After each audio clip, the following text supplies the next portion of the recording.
Gold trusted gold buyers మీరు తాకట్టు పెట్టిన బంగారాన్ని విడిపి బేసిక్గా అది ఏంటంటే మనకి ఒకప్పుడు జానపదాలు కానీ ఫోక్ సాంగ్స్ కానీ ఇప్పుడు అప్పట్లో మన అమ్మమ్మ వాళ్ళు మన తాతయ్య వాళ్ళు పొలాలకు వెళ్ళినప్పుడు వరిచేలికి వెళ్ళినప్పుడు పాడుకునే పాటలు అవన్నీ ఇప్పుడు జనరల్గా అందరం కూడా నార్మల్గానే పాడతాం. ఆ కొంతమంది ఏంటంటే అప్పట్లో ఉన్న వాళ్ళు ఈ స్టైల్ కూడా ఉంది. అది నేనేదో కొత్తగా సృష్టించింది కాదు. నేను కూడా దేవకమ్మ అని ఇన్స్టాలో ఏదో ఒక ఇంటర్వ్యూ చూసినప్పుడు అమ్మ పాట ఇట్లాగే ఉంది.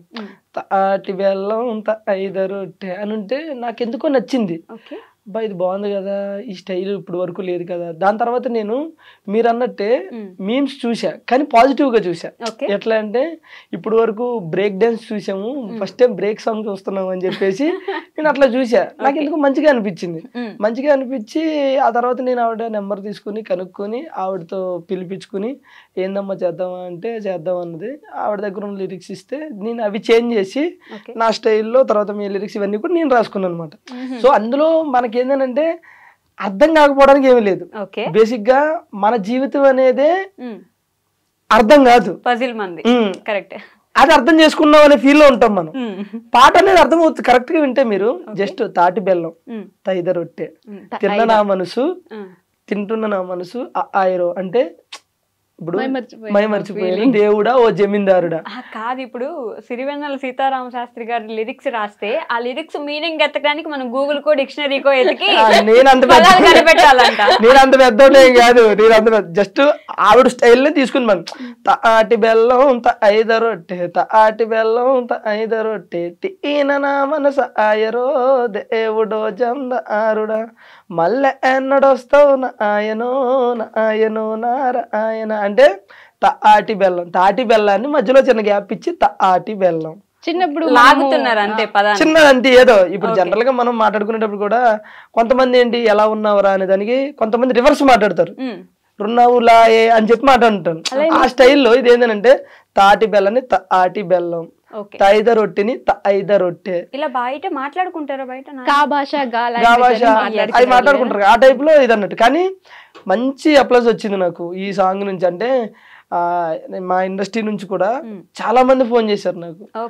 సంపూర్ణేష్ బాబు అన్న, తర్వాత మన తాగుతు రమేష్ అన్న, గెటప్ సీన్ అన్న, నాకు చాలా మంది ఎవరు పెద్ద పెద్ద సింగర్స్ మ్యూజిక్ డైరెక్టర్ వీళ్ళు కూడా ఫోన్ చేశారు. తమ్ముడు నువ్వు ఏదైతే చేసావో ప్రయోగం అది బాగుంది తమ్ముడు. పాట కూడా అంటే ఫస్ట్ విన్నప్పుడు అబ్బా ఇదేదో ఉందిరా అని ఉంది. తర్వాత తెలియకుండా మా ఇంట్లో కూడా మేడం తింగిన్నావా పంగుడుకున్నావా ఎంగలకున్నావా ఇట్లా వచ్చేస్తుంది అది ఆ టైప్ లో అని చెప్పేసి. దట్టు ఇంకోటి ప్రజెంట్ ఉన్న ఈ సిచ్యువేషన్ లో ట్రెండింగ్ 1 అనేది నాటే జోకురా తమ్ముడు. అదే టైంలో మన రాజాసాబు ప్రభాస్ గారి ట్రైలర్ కూడా ఉంది. అది కూడా దాటి మీద ట్రెండింగ్ 1కి వచ్చింది అని అంటే కనుక నువ్వు కొట్టేవు తమ్ముడు అని చెప్పి. ఇంకొంతమంది అయితే నీది కామెడీ ఫీల్డ్, కామెడీ ఫీల్డ్ లో నువ్వు ఏదైనా ఒక స్కిట్ చేసి ట్రెండింగ్ 1 తెప్పించావంటే నీ జోనర్ లో అది వేరే తమ్ముడు. కానీ నువ్వు నీకు సంబంధం లేని జోనర్ అంటే సింగింగ్ అనేది నాకు సంబంధం లేని, అది కూడా ఫోక్, నీకు సంబంధం లేని జోనర్ లో నువ్వు ట్రెండింగ్ 1 తెప్పించావంటే నువ్వు చాలా గ్రేట్. అంటే నాకు తెలియని చిన్న ఆనందం.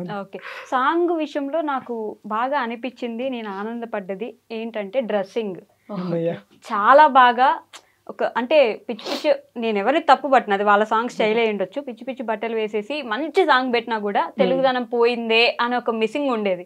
ఇక్కడ సాంగ్ నాకు అర్థం కాకపోయినా అంటే లాగుతున్నారు, అది అర్థమవుతుంది. ఒక 2-3 సార్లు వింటే అర్థమవుతుంది నిదానంగా, బట్ కష్టపడాల్సి వస్తుంది సాంగ్ అర్థం చేసుకోవడానికి, ఈజీగా రావద్దు యాక్చువల్లీ. సో డ్రెస్సింగ్ విషయానికి వస్తే మీ డ్రెస్సింగ్ అసలు ఎంత బాగుందంటే ఆ సాంగ్ లో నీట్ గా చీర కట్టుకొని ఆ పూలు ఇట్లా కట్టి పెట్టేసుకొని మన ఎక్కడో వదిలేసిన దాన్ని మళ్ళీ కొంచెం ముందుకు తీసుకొచ్చిన ఫీలింగ్ వచ్చింది. Thank you so much. బేసిక్గా ఆసియా కంటే నేను ఎక్కువ హ్యాపీ ఫీల్ అవుతూ ఉంటాను.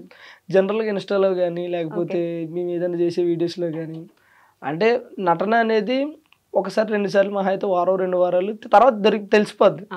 స్టిల్ ఇప్పటికి ఆసియా ఇండస్ట్రీకి వచ్చి 6 years 5 years అవుతుంది. ఈ 6 years 5 years తన అలాగే ఉంటుంది ఆ స్టైల్. అది అప్పుడప్పుడు కింద కమెంట్లు పెడుతూ ఉంటారు, అక్క ఈ రోజుల్లో ఇలా ఉండడం అంటే ఇలా ఉండేవాళ్ళు ఏదో ఒక టైంలో ఏదో ఒక పార్టీలోనో సంథింగ్ ఎక్కడో దుక్కున చేంజ్ అవుతుంది, కానీ తింది ఇలాగే ఉంటుంది. ఆ కింద కమెంట్లు పెడతారు ఈ రోజుల్లో కూడా ఈ డ్రెస్సింగ్ స్టైల్ మెయింటైన్ చేయడం, అది ఇండస్ట్రీలో ఉంటూ నువ్వు వేరే అక్క అది పెట్టడం అనేసి కింద ఇలాంటి దేవత నీకు దొరకడం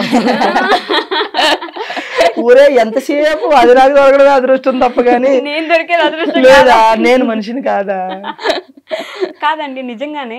ఎందుకని ఎవరిష్టం వాళ్ళది, తప్పు లేదు. ఇంకొకరు వేసుకునే దాన్ని నేను తప్పు పట్టిన, కానీ ఇదే డ్రెస్సింగ్ స్టైల్ ఎందుకు మెయింటైన్ చేస్తున్నారా, ఆరు మేనేజ్ చేస్తున్నారా, ఈయన కోసం చేస్తున్నారా? సో డ్రెస్సింగ్ స్టైల్ అంటే ఇప్పుడు మా అమ్మ కూడా ట్రెడిషన్ గా ఉంటేనే ఇష్టం, జీన్స్ అవి నచ్చవు ఫస్ట్ నుంచి. కానీ మనం ఏంటి బీటెక్ వచ్చాక కొంచెం అందరితో పాటు మనం కూడా పాష్ ఉండడం, జీన్స్ నేను కూడా వేసేదాన్ని, జీన్స్ వేసేదాన్ని, కొంచెం స్లీవ్లెస్ అలా వేసేదాన్ని. కానీ వన్స్ నూకరాజు మనకు ఆ క్లోజ్నెస్ ఎక్కువైన తర్వాత, వన్స్ నా లైఫ్ లోకి వచ్చిన తర్వాత నాకు చెప్పేవాడు ఇట్లా ఉండాలి, ఇట్లా చూస్తారు అబ్బాయిలు, అట్లా చూస్తారు అంటే ఏ నీకెందుకు అని చెప్పి ఎట్లుంటేంది అది వాళ్ళు అలా చూస్తారు, మన మన మన ఇష్టం, మనం ఎలా ఉంటే అదేంటి నేను రివర్స్ చెప్పేదాన్ని, అది నా ఇష్టం నీకెందుకు అని చెప్పేసి.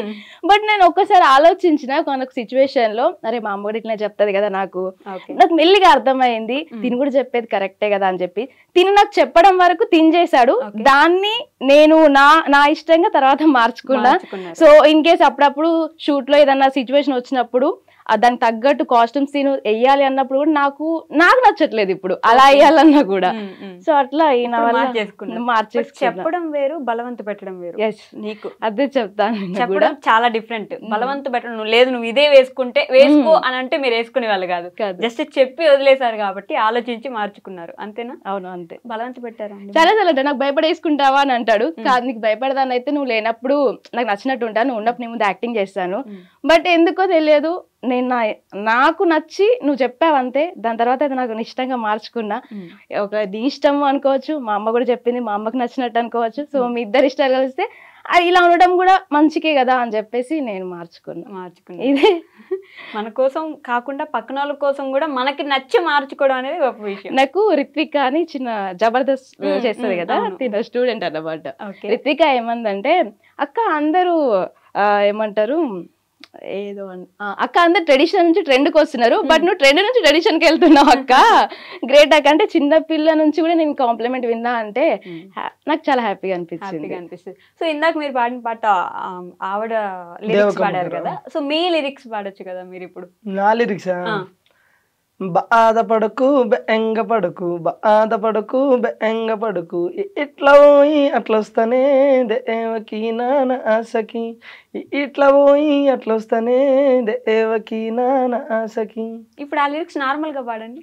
బాధపడకు బెంగపడకు, బాధపడకు బెంగపడకు, ఇట్లా పోయి నేను అట్లా వస్తానే దేవకి నాశకి. అది ఓకే. ఇప్పుడు చూడండి ఎంత ఈజీగా అర్థం అవుతుందో. మీరు అర్థమవుతుంది, నేనేమంటానంటే అర్థమవుతుంది, కానీ అందులో ఒక యూనిక్నెస్ ఉండాలి కదా. ఇప్పుడు మనం ఏదైనా ఒకటి ఎంచుకున్నాం అంటే అది జనాలకి ఉండాలి, అట్లాగే అందులో ఒక స్పెషల్ ఉండాలి. ఇప్పుడు నేను ఇట్లా పాడాను అనుకో, ఇప్పుడు జనరల్ గా బాధపడకు బెంగపడకు ఇలా పోయి ఎలా వస్తానేనంటే రెగ్యులర్ గా పాట వచ్చింది అనుకుంటారు.